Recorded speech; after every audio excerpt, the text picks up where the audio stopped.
So just introduce us to the various kinds of nibs that are available in the market, and who should go about getting a thicker nib, thinner nib, or what's the various sizes of nibs that you get. And then also you see the feed mechanism is a little bit thicker in some pens, and some pens have slimmer feed mechanism. Some pen have bigger nibs, some have smaller nibs. So what is this whole thing? All right. What we have, every fountain pen has, as we know, has got a nib. Correct. Right. And if you have a look, some of them often will have, there's a little bit of writing right here. And often it will tell you the name of the pen, and there might be some letters there, or some variation. And there you're talking about the size of the nib. And what they are referring to is this section right here between my fingers. Right there. Okay, the tip of the pen. The tip of the pen. Okay. And that goes anywhere from extra fine. Super extra fine. Oh, super extra fine is which is almost like a needle point. Okay. Very, very, very fine. You can kill someone with it. I wouldn't try that, but you could. Extra fine, medium, broad, sometimes double broad. Double broad, yeah. Stub. And then you hit the stubs, which are your calligraphy nibs, anywhere from 1.1, 1.3, 1.5, 1.9. 1.9, depending on the manufacturer. And then they have a parallel pen also in Pilot, which has these ranges. Yeah. Correct. Then you have the Pilot parallels, and they're quite broad in as well. Nibs. Yeah. But those are specialized pens, which are great. For a normal everyday use, personally, I prefer the extra fine to fine. Okay. Simply because I tend to write quite small. Okay. And because my handwriting is quite small, I want to be able to see. And therefore the letters, otherwise in medium the letters will merge between themselves. Correct. So your extra fine and fine, if you write small, is great. The super extra fine is a very specialized nib. You don't always come across it. I think I've come across it once or twice. Okay. And that is for really, really fine work. It's definitely not a pen that you can use on a daily basis. And what I've also observed with these extra fine nibs, you need a saturated ink. Yes. Otherwise, the normal inks you won't be able to read it as well. Correct. Number one. Number two, the pen itself must have a good feed. Feed, correct. Because it's quite a feat of engineering, these pens. You might not think it, but it is. So where you've got the nib on that side, yeah, on the underside is the feed. And the design of that feed helps with the flow of the ink. So you have pens that might have a plastic feed and ebonite feed, I have heard. Yes, there are different types of feeds. I've had no issues with plastic feeds. Okay. But there are people that will swear by ebonite, okay, which is essentially a type of rubber. Okay. It's a type of rubber that has been baked very hard. Oh, so it's just like the formula of Goodyear, where you something like that. Yeah, vulcanization of the rubber. Yes, to an extent. Okay. I don't know the actual technicalities of that.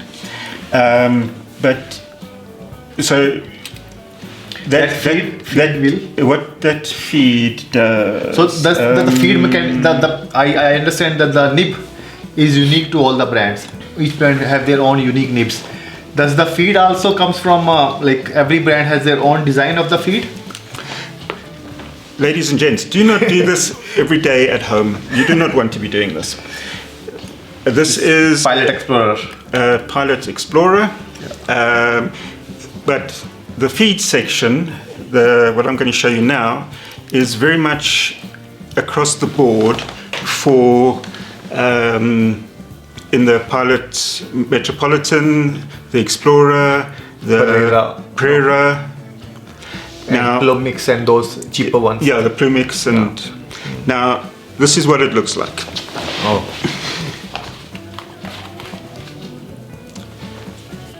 Okay, do we have that? Yes. There we go.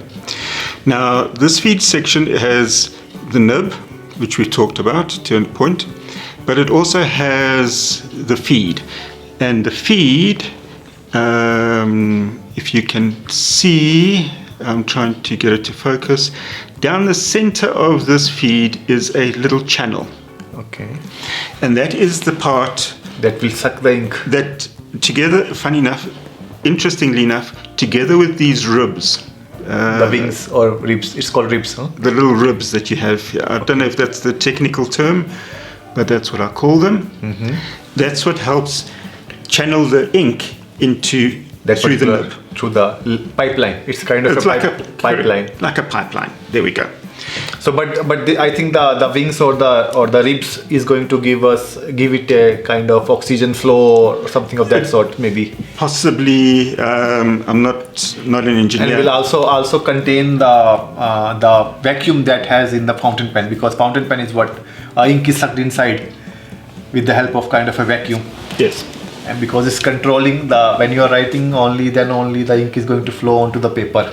Yes, there's a There's a certain vacuum balance, air pressure aspect that works with on it. The pens. And then I would imagine that the ribs and the feed will helps maintain that pressure.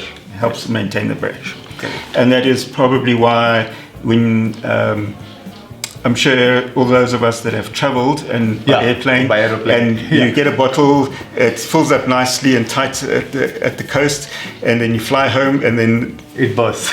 All the shampoo or whatever's spread everywhere in the house. Correct. Okay, and that's because of air pressure, and the same would happen with the pen. Yeah. And what about these nib size? I have seen like they have Zovo, size 8, size 6. Okay. Yeah. So okay, let's finish off the different nib sizes first. Mm-hmm. So you have, from the extra fine, you get the mediums. Mm-hmm. Generally, most of the pen manufacturers will sell a medium, simply because it's a good general purpose nib. Okay. For students and everything, or first timers. Correct. It's a good general purpose. Generally, they'll be quite smooth writers. With a decent amount of ink flow. If you happen to have a big handwriting, then a broad nib helps with that. Correct. Okay, it makes the big strokes and nice strokes. Nice big strokes. It looks good on paper. Yeah.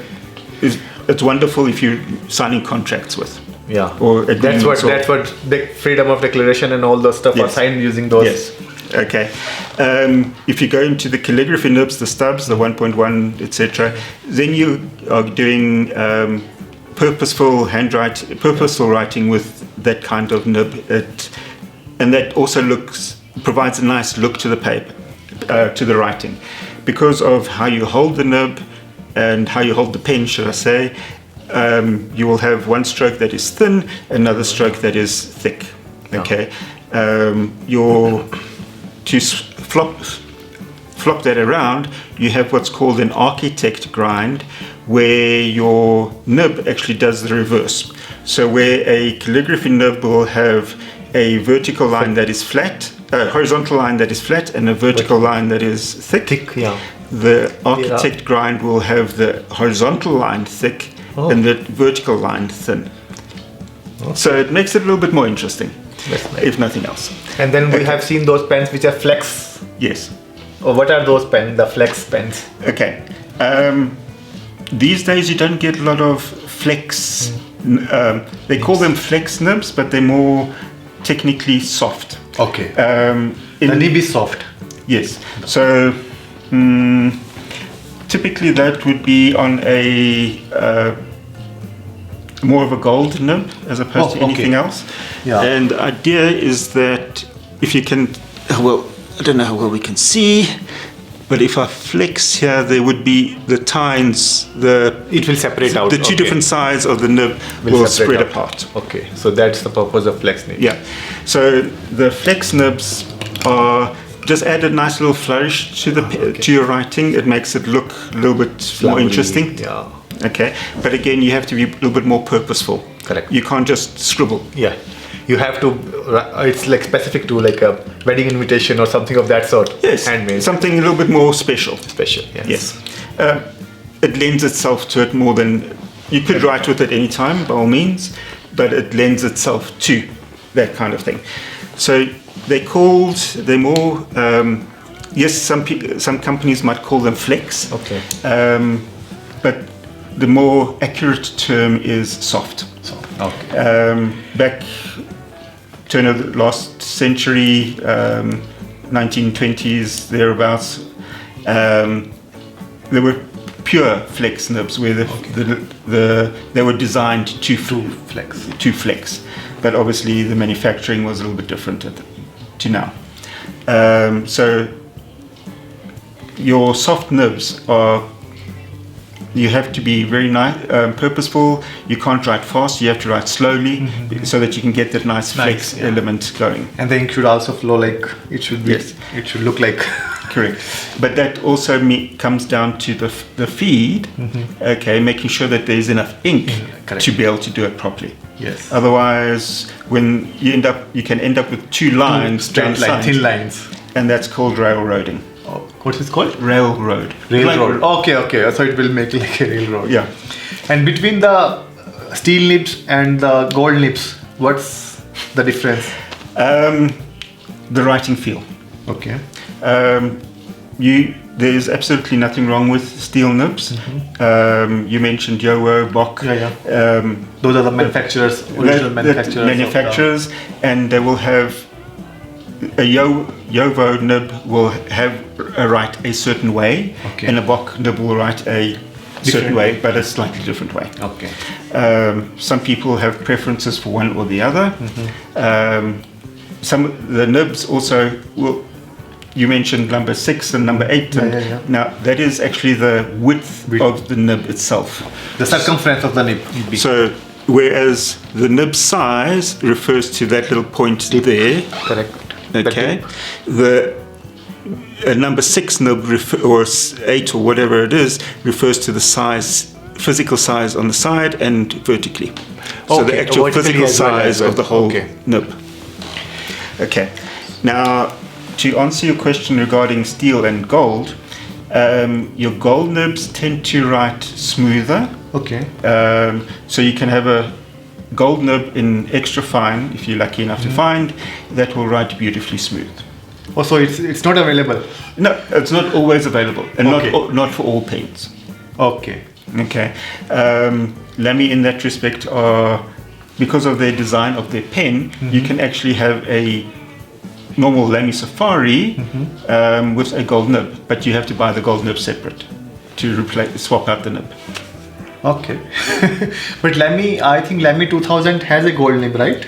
By default, yes. By default, okay. Yes. But it looks the silver only, right?